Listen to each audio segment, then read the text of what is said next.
सुद्धा लूज होऊ शकतो। आता बऱ्याच ताई म्हणतात की ताई तुमच्या पद्धतीने कटिंग केली तरी सुद्धा शोल्डर पडते। शोल्डर पडत नाही, ती गळा पडतो, कारण गळा लूज झालेला असतो तुमच्याकडून स्टिच करते वेळी, म्हणजे ही पट्टी जोडते वेळी लूज पडलेली असते, त्यामुळे तुमचा गळा लूज पडतो आणि शोल्डर पडते। ती पद्धतीने शोल्डर जोडल्यानंतर ब्लाऊज असा पसरवून हे जे मार्जिन आहे शोल्डरचं मार्जिन ते पाठीमागच्या भागाला असं ढकलायचंय आणि असं नख ओढून घ्यायचंय दोन्ही शोल्डरवरचं।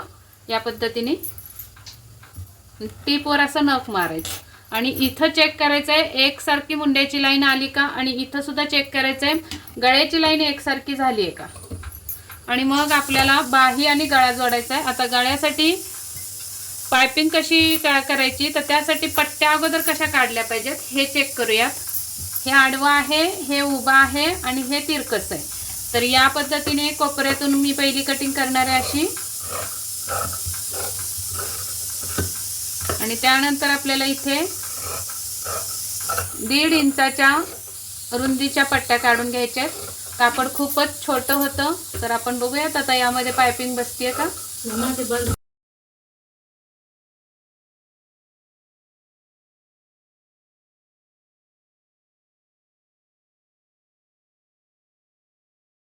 या पद्धतीने पट्ट्या तयार कटिंग करून घेतल्यात। आता जोडायच्या कशा बघा, एक सुलटी एक आडवी ठेवायची आहे, एक उभी ठेवायची आहे, आणि हा जो त्रिकोण तयार होतो असा, त्या त्रिकोणातून आपल्याला टीप या त्रिकोणात काढायची अशी, या पद्धतीने।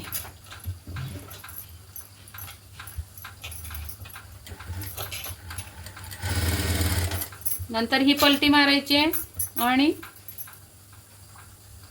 दुसरी पट्टी या पद्धतीने जोडून घ्यायची। असं क्रॉस मध्येच पट्ट्या सगळ्या जोडून घ्यायच्या आहेत।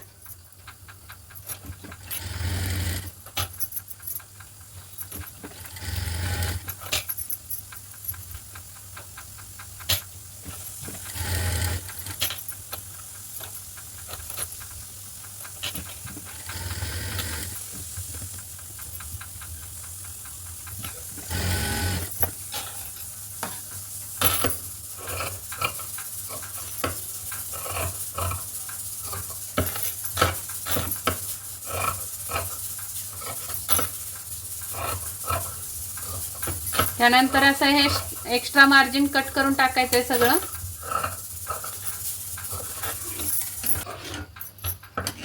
आणि पट्टी तयार झाल्यानंतर हे जे फोल्ड आहे ते दुभागून घ्यायचे आहेत, असे नखांनी नख ओढून घ्यायचंय प्रत्येक टीपला। या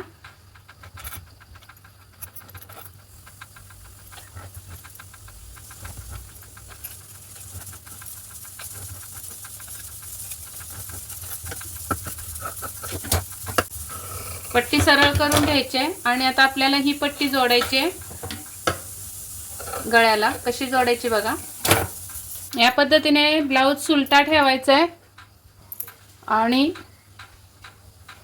पट्टी उलटी घेतलेली आहे, असा डबल फोल्ड करायचा आहे या पद्धतीने, आणि हे जे बोट आपलं आहे ते मध्यावर ठेवायचं आहे, आणि थोडीशी अर्धा इंच पट्टी बाहेर सोडायची आहे, आणि थोडंसंच अंतरावर आपल्याला टीप मारायची, म्हणजे एक पाय एक दाब एवढ्या अंतरावरच आपल्याला ही टीप मारायची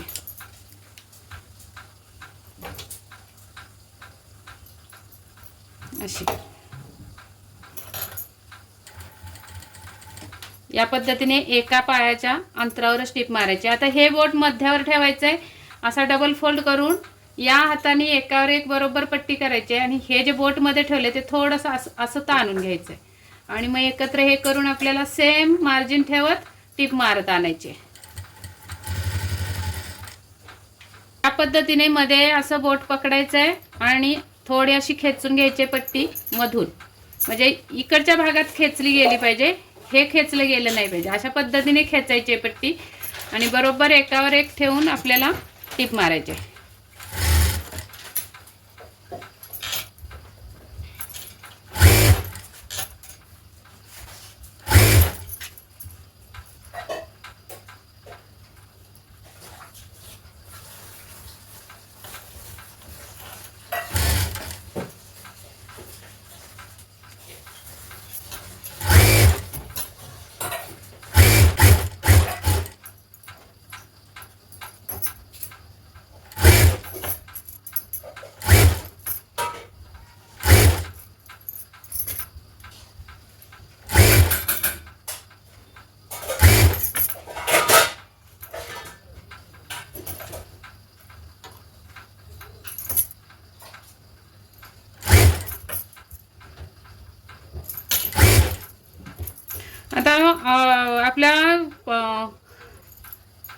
व्हिडिओ खाली भरपूर ताईंची कमेंट येते की ताई गोट पलटी पडतो किंवा गोट चपटा होतो. तर पलटी पडण्याचं कारण हे असतं, जास्त पण ताणली गेली ही पट्टी तरी सुद्धा पलटी पडू शकतो, पायपिंग आपली पडू शकते, किंवा ताणलीच गेली नाही पट्टी तर ब्लाऊजचा गळा सुद्धा लूज होऊ शकतो. आता बऱ्याच ताई म्हणतात की ताई तुमच्या पद्धतीने कटिंग केली तरी सुद्धा शोल्डर पडते. शोल्डर पडत नाही, ती गळा पडतो, कारण गळा लूज झालेला असतो तुमच्याकडून स्टिच करते वेळी, म्हणजे ही पट्टी जोडते वेळी लूज पडलेली असते, त्यामुळे तुमचा गळा लूज पडतो आणि शोल्डर पडते ती. तर त्यासाठी आपल्याला हे थोडी पट्टी अशी टाईट हाताने पकडून जोडायची असते. जास्त टाईट केली तर गळा उचलू शकतो, म्हणून जास्तही टाईट करायची नाही आहे, जास्तही सैल सोडायची नाही आहे. मध्यम पद्धतीने आपल्याला ही खेचत खेचत पट्टी जोडायची.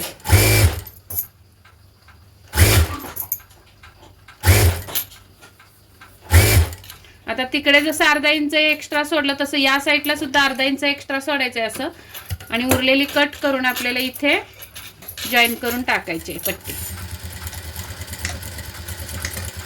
मागे पुढे मशीन करून ही पट्टी जॉईन करून टाकायचे. आता यानंतर आपल्याला हे जे बाहेर दिसतंय कापड, हे टोकं जे बाहेर येतात ते सगळे कट करायचे आहेत. एक्स्ट्रा पण जास्त मार्जिन दिसत असेल ते सुद्धा कट करायचे. काय दोरे आले असतील बाहेर, ही टोकं पट्टीचे आलेले असतात, ते सगळं कट करून टाकायचं. असं फिनिशिंगमध्ये कट करायचं, म्हणजे पायपिंग आपली उलट्या साईडनी सुद्धा फिनिशिंगमध्ये छान दिसते, म्हणजे आतून सुद्धा ब्लाऊज फिनिशिंगमध्ये दिसतो, अरबट चरबट दिसत नाही. त्यानंतर इथे आपल्याला ही पट्टी अशी बाहेरच्या साईडला पलटी मारून इथून असं नख मारून घ्यायचं आहे.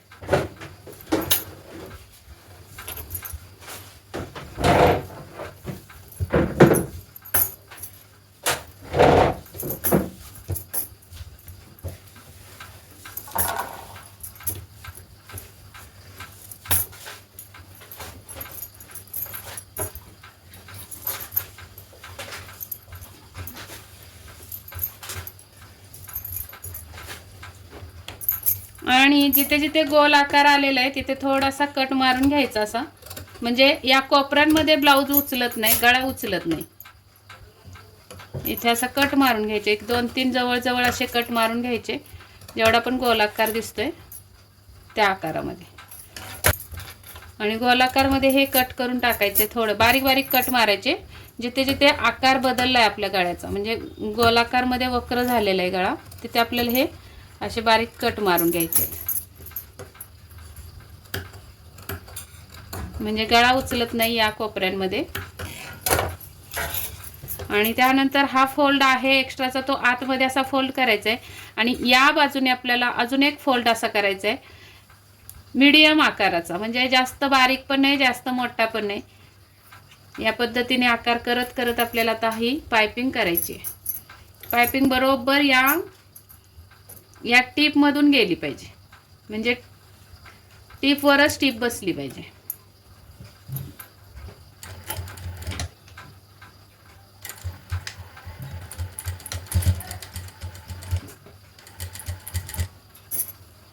व्यवस्थित आकार आता एकसारखा असा हाताने व्यवस्थित करून घ्यायचा आणि टीप मारायची, म्हणजे पूर्ण गळ्याची पायपिंग एकाच आकारामध्ये होऊन जाते.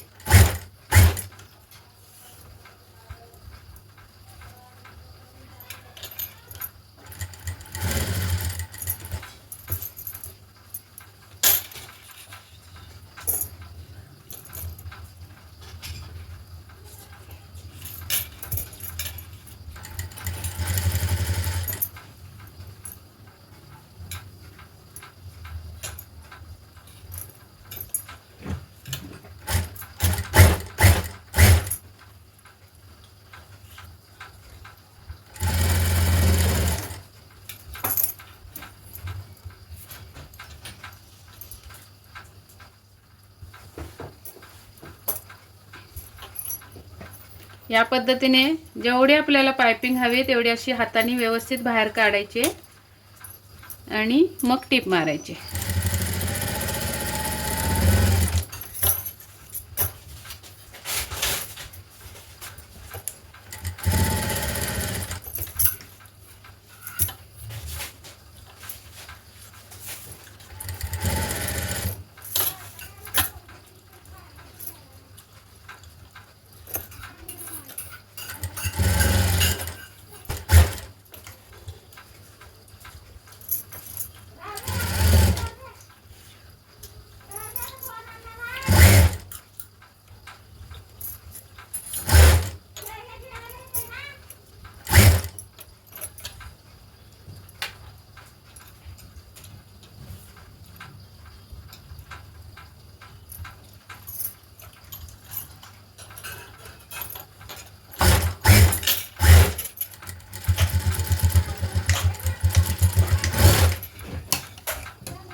या पद्धतीने आपली पायपिंग पूर्ण झालेली आहे. इथे बघायचं परत एकदा चेक करून एकसारखी झाली का पट्टी. आणि आता अशी आपली ही पायपिंग पूर्ण झाली या पद्धतीने. व्हिडिओ आवडला असेल तर लाईक करायला विसरू नका आणि व्हिडिओ पूर्ण बघितल्याबद्दल धन्यवाद.